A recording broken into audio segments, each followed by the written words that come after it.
পক্ষ থেকে আপনাদের সবাইকে শুভেচ্ছা ও অভিনন্দন।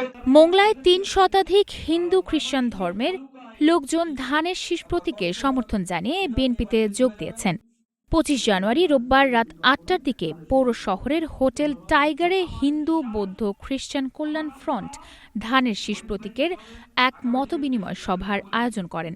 ত্রয়োদশ জাতীয় সংসদ নির্বাচনকে ঘিরে ধানের শীষ প্রতীকের এ মতবিনিময় সভায় প্রধান অতিথি হিসেবে উপস্থিত ছিলেন বাগেরহাট ৩ আসনের বিএনপি মনোনীত ধানের শীষ প্রতীকের প্রার্থী লায়ন ড শেখ ফরিদুল ইসলাম।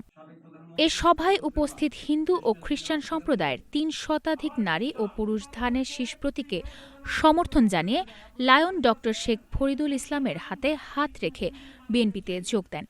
পরে লায়ন ড শেখ ফরিদুল ইসলাম তাদেরকে সাদরে গ্রহণ করেন এবং শুভেচ্ছা জানান।